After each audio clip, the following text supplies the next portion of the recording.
All right, Ashwin, we are live, my friend. How are you today? Well, thank you. Thanks for having me, Eddie. Beautiful. Yes, my pleasure. Absolutely. This is round 2 for us. And the last time we did this, we had so much fun. And you mentioned the Australian Essential 8 right toward the end of the show. And I said, Indeed. what's that about? And it's led us to a new program.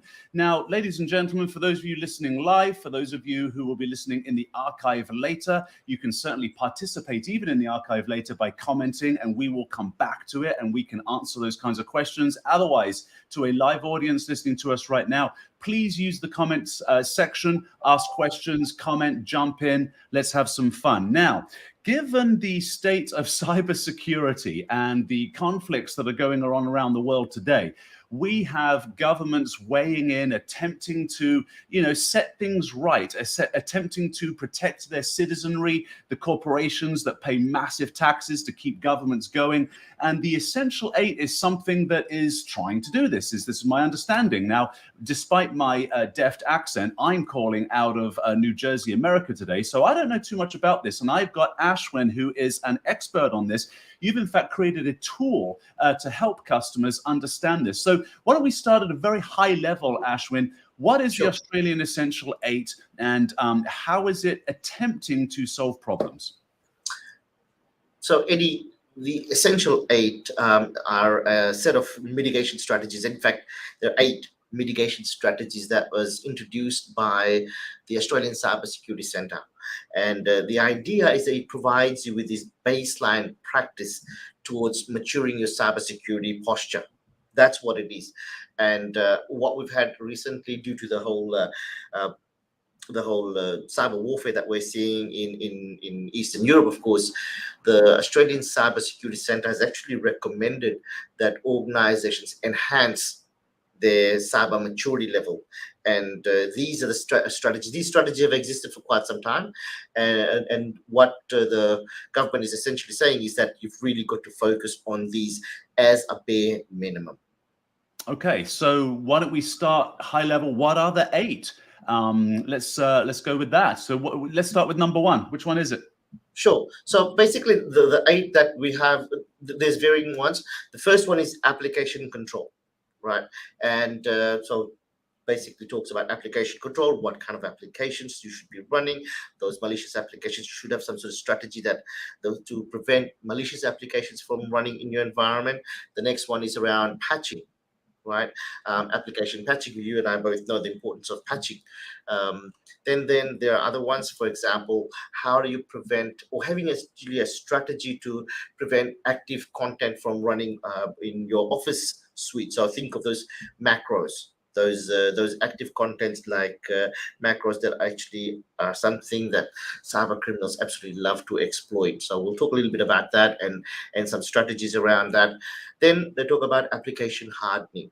So that's another key component that needs to be addressed to try and mitigate the risk from threat actors. The other one is around restricting privilege access. So having a strategy around controlling who has access to those key components in your environment and the level of privilege that they have. So that's really important. And other ones are around patching your operating system. Now, the thing with the Essential 8 is that it is very focused on Microsoft platform. And Eddie, you and I both know that organizations that don't just run Microsoft, and cyber criminals aren't just looking to exploit Microsoft platforms, but all the other platforms as well. Anything could be used as an entry point. So what we'll do is we'll talk about not just Microsoft, but all the other platforms that run in an environment.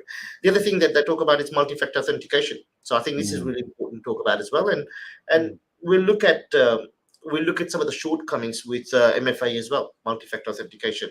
The other controls or process that they talk about is backups, the importance of backing up regularly and having those offline backups. So again, we'll talk a bit about that. Fantastic. Okay, so application control was first, and then another one a little bit further down was application hardening. You want to explain the difference between those two? Sure. So application control, we're looking at basically what are the types of applications that you have in your environment, and how do you prevent those malicious applications, potentially applications that aren't really approved by the business. yet and it could be something that is an entry point for threat actors. So think of how many people that may be running Tor or any of those proxy anonymizers on their corporate devices. So we're talking about how do you strategize to mitigate the risks from those types of applications.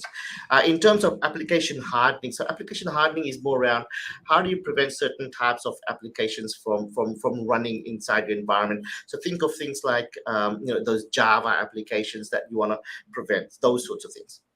Okay, got it. I remember back in the day, a long time ago, when it came to application control, one of the ways that corporations were dealing with this was, YouTube was one. Before YouTube was, something that was useful for businesses, it was just kitty cat videos and pictures of people's food.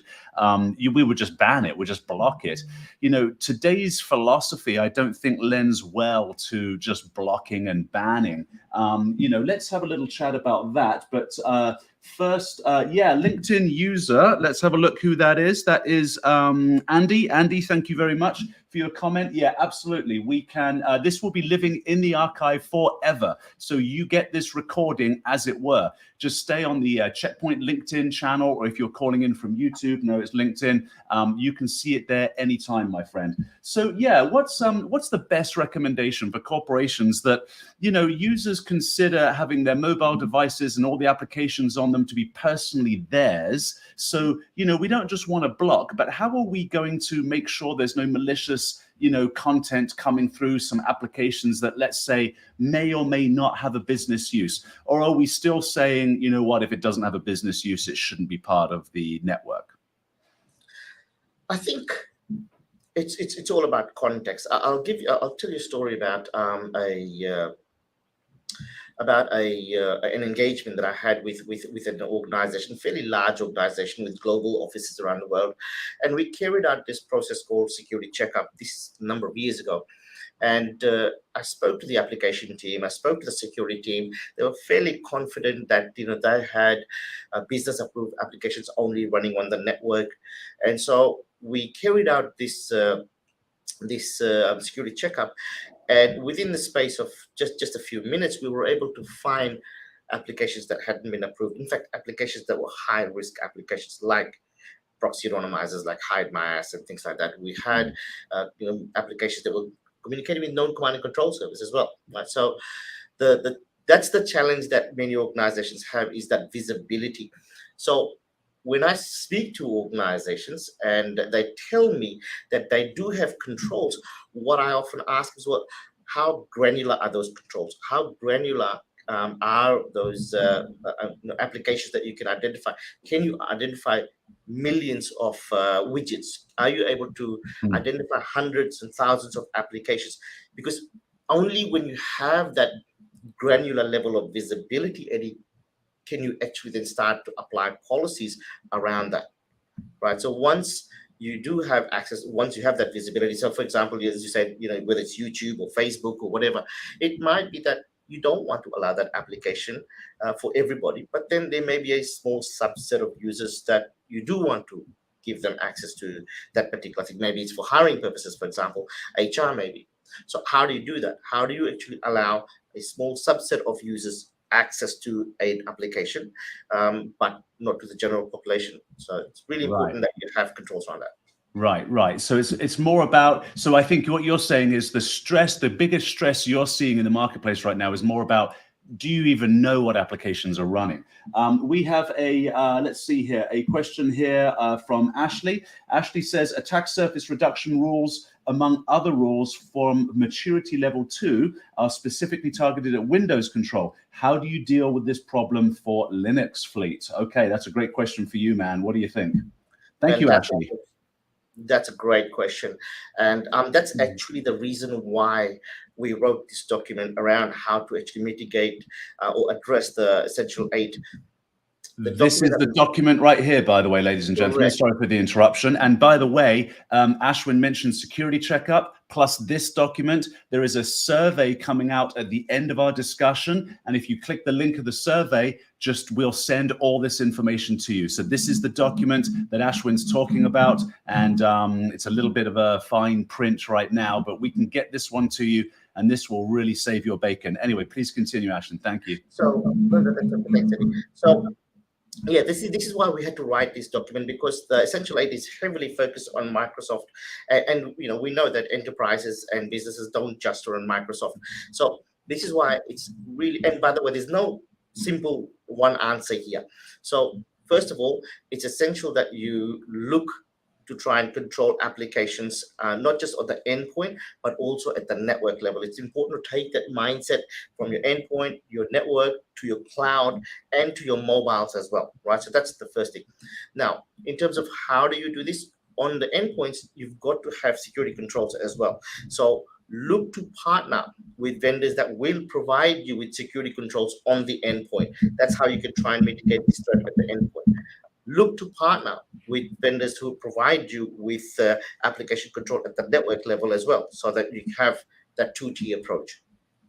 Gotcha, right. And so anything special then with Linux? And why do you think the Australian government didn't focus on anything? Because Linux is huge, right? I mean, Linux is huge. Look, the Essential 8 is not something that's new. It's been around for quite some time. Right? So I think it's important for organizations to understand that the threat landscape changes, our IT environments change.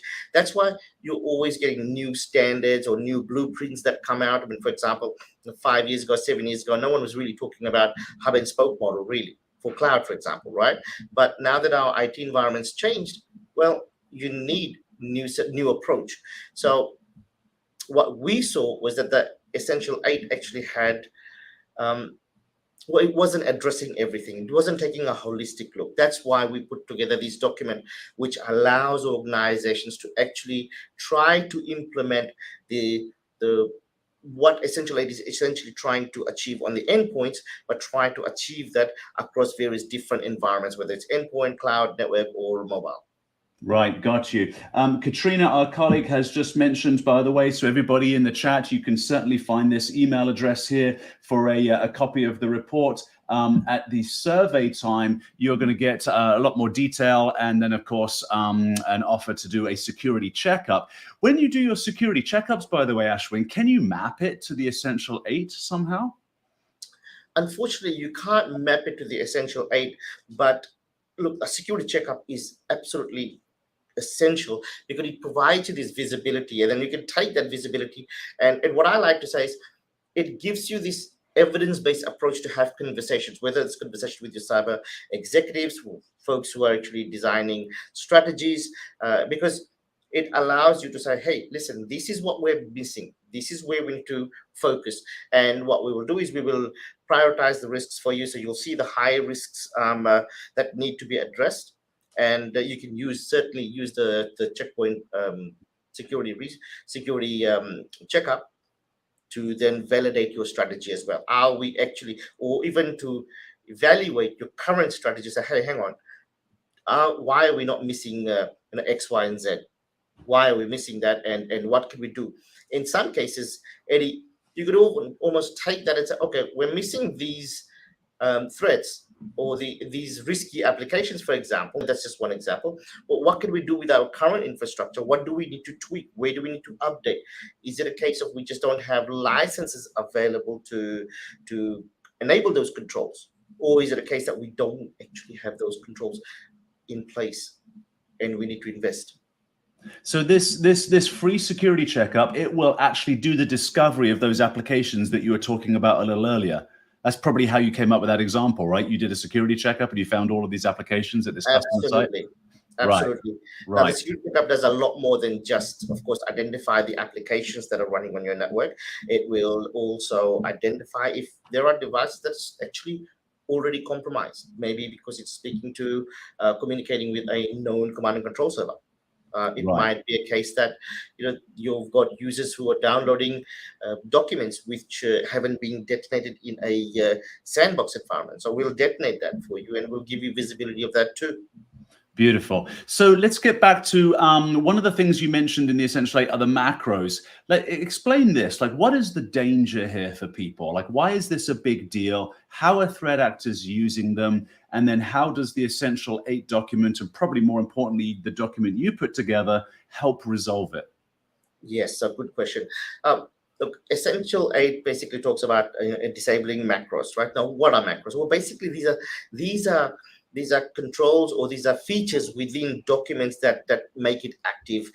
You can run, for example, if you're downloading an Excel spreadsheet, maybe it's got some reports there that are automated, and you basically click on buttons and generates additional reports for you. These active content is what threat actors can also leverage in part of their attack chain, meaning that they can leverage this capability to perhaps allow the threat actor to actually embed something malicious in a document. This is what we say when we talk about weaponizing a document. Threat actors can use those macros as a first stage in a multi-stage attack. And that first stage might just be that it gains persistency, or it might be that the macros will then reach out to the attacker's server and to the command and control server and so forth. So macros and active content are heavily utilized by threat actors, particularly around phishing attacks, right? Those weaponized documents that you get in your corporate email, as well as your personal emails. So that's what it's used for. Threat actors can leverage that. What you've got to do is, well, according to the Essential 8, is to disable those capabilities. But the problem, Eddie, is that sometimes you can't just disable it because you need those features, right? So what do? Well, this is where additional controls can be leveraged. These controls are not mentioned in the Essential 8, and that's what we wanted to focus on, to say, hang on, you don't have to just completely disable that. There is a safer alternative. You can use or enable active content, and you can do that as long as you put in the right checks and balances. So what are those checks and balances? Well, the first one is, of course, sandbox. Leverage sandbox so that you can understand if a document is malicious or not. The other, really one of my favorite controls actually, is a checkpoint. We call it threat extraction. The industry terminology for that is content disarm and reconstruction. And what it simply does is it will look at an active content, it will strip out all the active content out of that and provide the end user with a flat file so that the file can't actually be exploited. In parallel, once you've actually sandboxed the document, now if the document turns out to be benign, your end users can safely download the original document and use the active contents within it. So this is how you allow business to continue without actually just saying no, a blanket no. Right. So we send the flat document so that the person can start executing on whatever it is that document's asking them to do. So we don't slow the business Correct. down. And then after we've finished sanitizing in the sandbox, as long as the document's clean, you can take the full thing with all the active content in it. Is that what we're saying? Correct. And the important thing also is that you've got to focus on not just those emails that are corporate emails, because don't forget, your end users can also be phished via their personal email, right? Especially those executives in your environment. Like, threat actors will do their reconnaissance. They will understand all the important people in your organization, and then they will go after them. And it doesn't mean that they're only going to go after via the corporate email. They'll try and also go via the personal email. So it's really important that these controls can be embedded inside your browsers. So not just at the email level, not just at the network level, but also within the browser, so that we can actually strip out those active content. The same thing applies to any of those weaponized links as well. Right. So Gus Fahi, I hope I'm pronouncing that correctly, Gus, is asking for a cheat sheet. Absolutely, man. So listen, Katrina's going to put up a link to the survey. In fact, Katrina, why don't you just throw that up there right now, and then maybe again at the end. Just save that link so that you can fill out the survey after our discussion here. And then Gus, If we don't have that, we'll create a one-pager for you, and we'll take care of you there. So yeah, absolutely, because I think Ashwin's document is pretty heavy. So we'll get you a cheat sheet. Yeah, Gus. So just so that Gus is aware of this, what we've done is we've actually put together a document, and it's a two-part document. So the first part allows you to actually assess your implementation of Essential 8. So you can basically carry out a self-assessment to see how mature your organization is. And that's what Eddie's showing you right now. That's scrolling there. And the second part is, how do you take the Essential 8 mindset and actually apply it across different environments, like your endpoint, your cloud, your network, and your mobile device as well, right? How do you do that? So not only how do you do that, but also how do you enhance that? So what more can you be doing in those spaces? So we've actually put that together, quite comprehensive. Have a look at that, and it'll give you a starting point on how you can enhance your Essential 8 mitigation Beautiful. strategy. And that should be a clickable link for those of you who are on LinkedIn. Katrina's thrown that up there. So if you click this, fill out the survey, we promise to make sure we get you a cheat sheet as well as that full document that I just showed you, and an offer for a security checkup. Okay, so in addition, so we mentioned macros. We've spoken about a couple of the application control. You had also mentioned patching. Right. Now, why is this still a pain in the butt for people? Why is that so challenging? Help us understand, why it's challenging, and perhaps what solutions we can help people with. Certainly. So the top 4 most leveraged attack vectors by threat actors are corporate credential reuse, vulnerabilities in third-party in software, vulnerabilities in third-party software, corporate credential reuse, and then there's 2 others, or cloud-based configuration, and so we always hear about vulnerabilities in third-party software. So patching is absolutely crucial, right? Now, the challenge when it comes to patching is that often applications that actually are vulnerable or basically have software bugs, well, it can take time for those for organizations that own that particular application to come out with a patch. What that means is, from the time a vulnerability is identified to the time a patch is created and then rolled out, right, organizations are typically exposed to that result. Now, so what does that actually mean? Well, if you look at zero trust, right?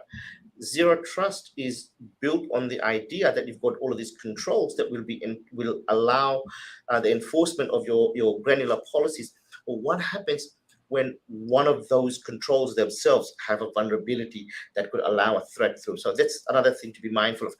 And this is why it is so important that organizations leverage what we call virtual patching. So Eddie, you and I know about virtual patching because we've been talking about this for years, right? Folks, virtual patching is basically making sure that there are additional security controls that you have in place that will identify that a threat actor is trying to leverage a vulnerability. And the idea is that you're trying to block those threats. You identify and block the threats as close to the source as possible. That means if you can identify and block those at the network level, then that's an absolute must. So our recommendation here is that enable security controls like IPS and make sure that it is updated and make the signatures are updated so that you can actually block the threats at the network level. Got it. So let's move into perhaps some of the shortcomings. If we could give it a healthy critique, no disrespect to the government putting this thing together, but cyber changes every 5 minutes.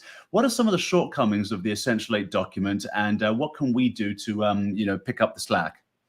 Sure. Look, Eddie, like you said, threat landscape changes all the time. Cyber criminals are coming out in new ways, in very, very creative ways of actually being able to breach environments. Now we're seeing software supply chain attacks.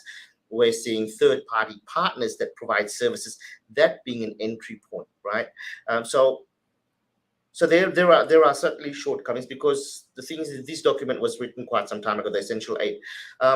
So it's really important that whilst you focus on what's required in there, it's also important to elevate your control. So, for example, the Essential 8 doesn't talk about content disarm and reconstruction. It does not talk about sandboxing, for example. So those are some key components that's certainly missing. The Essential 8 doesn't talk about cloud security, and you and I both know that almost every organization we speak to now have a cloud presence.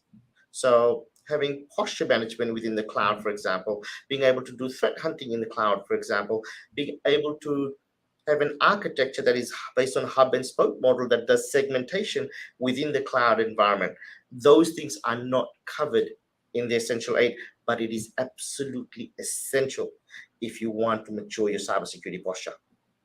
Right. And one of the things I love, this is always the cat's meow about Checkpoint, right, is the simplicity of use, because if security is too complicated, it's not followed. So then it's not security, is it? It has to be simple. I didn't say easy, I said simple, right, to follow.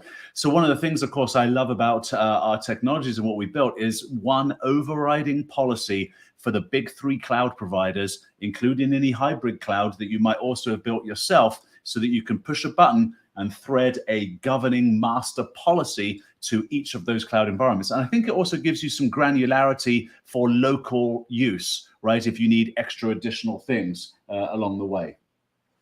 Absolutely. Eddie, it's funny because I just had this conversation today with a couple of CIOs around this.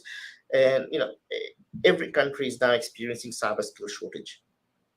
And most organizations I speak to now have a multi-cloud strategy. It's impossible for many organizations to actually have the same level of skill set in AWS, in Azure, in GCP. So how do you do that? How do you get that uniform security across all of your cloud environments, as well as your on-prem and your private cloud, as well as your public cloud? And so it's really important to actually look and focus for that single pane of glass that can provide you with that uniformity across all of these environments. Really, really important. Right. And I think our research groups, if the audience goes to research.checkpoint.com, so that's research.checkpoint.com, our research group, I think about a year ago, discovered in Microsoft Azure's cloud that you can now, what was the vulnerability? You can actually make other cloud instances do and say things. Actually, I've got a note in my desk while you're talking. I might pull it out for a second. But yeah, that was a massive vulnerability that we found. And we noticed that you could essentially create command and control in somebody else's cloud environment just by having access to Azure. That has since been patched, I think. But yeah, this is why you're going to have a company like us, and I'm just going to get some comments, sit with an overriding policy to protect those cloud environments. Rob Evans, one of our colleagues, thank you very much for jumping in, saying, Gus, we'll get you the info. Absolutely. And Mark Schrader is asking, what about tax economy or IT bomb and the challenge of open source toolkits? Is that addressed? You're going to have to take that one, man. I don't even know what that question means. So go for it. Awesome, Mark. Thank you for the question. It's beautiful. What I will say about taxonomy is this, right? It is essential that that all your tools speak the same language, right? And especially on the endpoint as well. And it's important that that language maps to industry frameworks like MITRE Tech framework. So that is something that Checkpoints work really, really hard to do, which is to actually provide forensics, to provide capability within our logs that actually map to these credible industry frameworks that are accepted. That's cool. That's totally cool. Okay, good stuff. I hope that's a good answer for you, Mark, but jump in and ask more questions. I love audience interaction.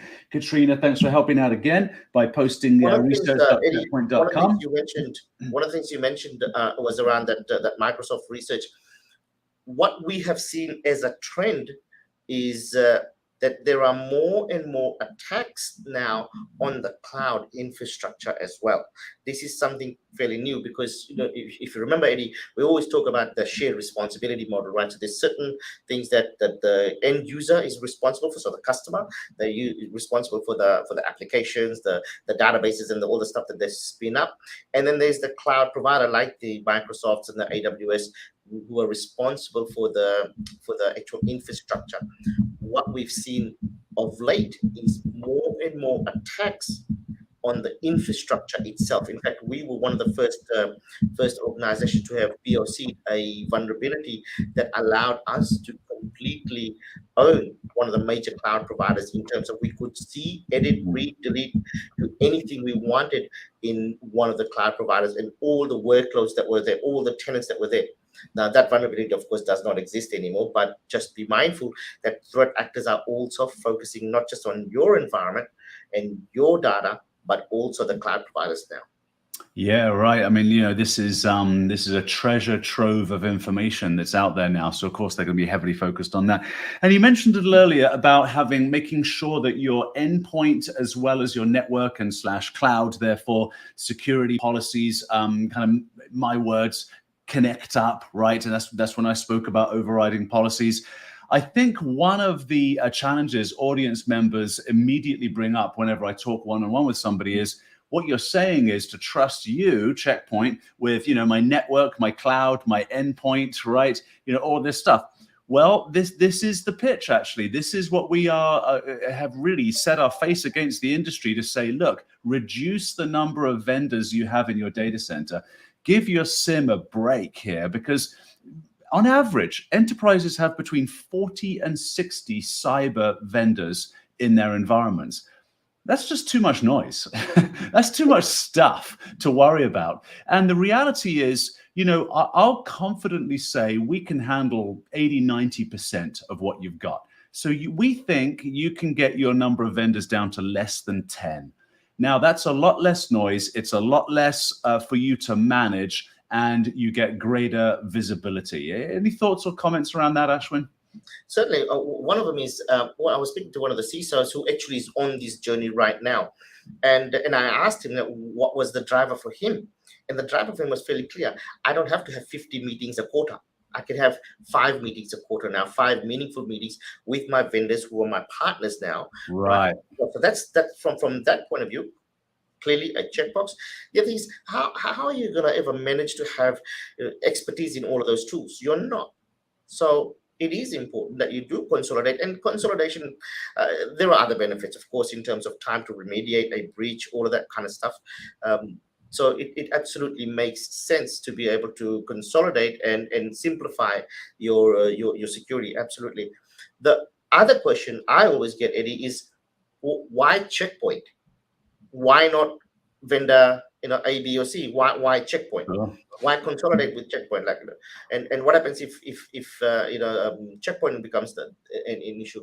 And so what I always say to organizations is, well, you've got to go and do a little bit of research yourself, and tell me, when was the last time you actually heard that the FBI or CISA or Australian Cybersecurity Center or any other agency warn organizations that, hey, Checkpoint infrastructure is being leveraged by threat actors to actually compromise and bypass security? When was the last time you heard that?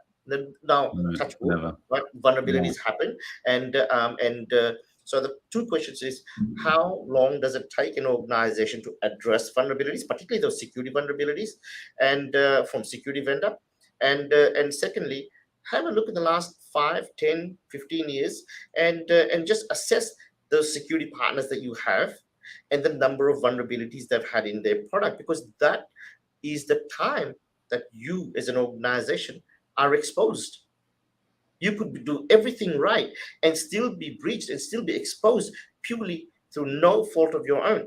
So when you're making decisions around consolidation, make sure you understand the history of the vendors that you want to partner with, and look at the sense of urgency they actually bring to the table.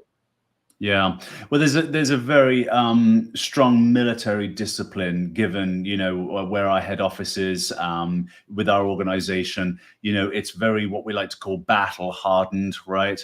Our code doesn't sit on the same continent in its entirety. I mean, our redundancies are pretty spectacular. Talking redundancies, that's one of the things on the Essential 8 that I wanted to chat about a little bit, as far as backups go, air-gapped backups, obviously with ransomware being super prevalent and now double and triple extortion ransomware, why is it still a challenge for organizations to, have effective and immediate backup restoration when they're under attack from ransomware? Sure. So you touched on triple extortion. Let me just explain what triple extortion is. Some of you may not be aware of this. Double extortion is basically where a threat actor will breach an environment, that will steal the data, and then they will encrypt your system so that they take down your systems. And what they're essentially asking for is two bites of the cherry, right? One is for a ransom for the actual encrypted devices, and the other is so that they don't actually sell your data or make it public. So that's what double extortion is. Double extortion, yeah. Triple extortion is I wouldn't even say it's a new trend anymore, because we've seen this last year. And what it is basically now threat actors are actually going through the database that they've stolen, and they're actually reaching out to your customers and threatening them that they will use or sell the data, their personal data, if they don't pay a ransom. So that's what triple extortion is. And from a ransomware point of view, unless you're obviously encrypting the data, and unless you've got you've got to encrypt the data, obviously, right? But in terms of backups, you've got to have those offline backups, because threat actors are spending anywhere between 200 to 250 days inside environments. It's not a case of they'll get a foothold into your environment and just launch an attack. They will understand your environment. They will go from one part of your business to another part of your business. They will understand where your crown jewels are. They will really ingrain themselves even inside your Active Directories. And so the challenge here, of course, is that you can do your backups, and you can do your offline backups as well. Of course, offline backups are really important, because you do want to have something that you can use to basically recover your operation, but also be mindful that threat actors are embedding themselves for months in. So when you are recovering, you may actually be recovering with that tainted data, and so the nightmare starts again. Right. Yeah. Super challenging. So really important that you have tools to be able to surgically remove those threats from those backup data and from your machines. I hadn't known that visibility. The average, what do you say, 200 days on average, threat actors are inside the environment just sneaking around? I didn't know that. It's actually more than two. I think it's about, according to Polymer Institute, it's about 207 days, I think, before threats are identified on average, and then it's another 70 or 80 days before remediation.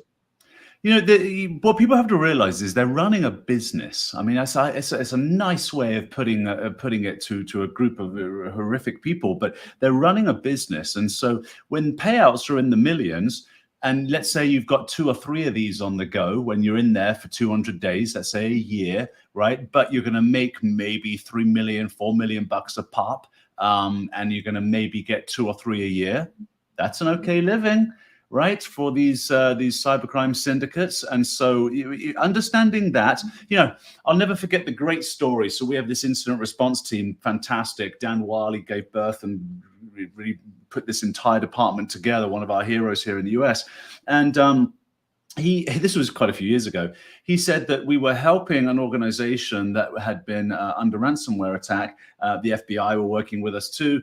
The customer decided to pay the ransom. It's not something we recommend, but we are also not the victim. So, hey, we support you in your decision.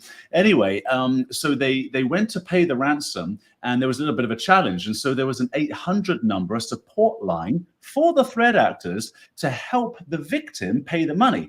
And so when they picked up the phone, and of course the FBI is listening in because they're trying to figure all this out, trying to catch these guys too. The support call was brilliant English. A very lovely lady picked up the phone, very polite, probably better than you would get on support from your telco, and super helpful. And after the victim made payment to the criminal organization, the criminals issued a receipt. And on the bottom of the receipt, it said 50% discount coupon if we get you again. Like the nerve of these people, right? So look, this is for them, how they're running their business and how they're feeding their families and doing whatever with their ill-gotten gains. And once we get that into our heads, we can begin to understand that, okay, there's strategy, This is not some script kiddie that's just tapping away in their mother's basement. There's strategy that they are using and strategy that we need to have, to circumvent these kind of threats. Yeah, absolutely. So, Eddie, you'd remember a research that we published maybe about 3-4 weeks ago on the Conti ransomware group, and the reality is that there were organizations, or there were departments within this organization that didn't know that they were actually working for a threat actor. As far as they were aware, they were working for a pen tester. So there are members within these criminal groups that don't actually realize that they are working for a threat actor. And what we realized is that based on all the revelations that happened with the leaked messages, as you know, Eddie, for this group, we identified that they had specialist negotiators. They had specialist QA teams. They had specialist HR people, right? So it is a very well-run organization, some of these threat actors. I hadn't read that report. I hadn't got that one. So what you're telling me is that there are some people out there who think they're working for a legitimate organization. Of course, we're now decentralized, right? So, work from home, great. And so they put up a fake front, probably just a website, easy enough, and hire people. And these people are actually engaged in criminal activity and they don't even know it. Correct. They also had a referral system for hiring as well. Basically, these groups look exactly like a tech startup. And in some cases, they would leverage partnerships, right? So, initial access brokers. So there are organizations that already have access to many of the organizations, many of their victims, and they don't do anything with it. They just sell that access. So they're referred to as initial access brokers.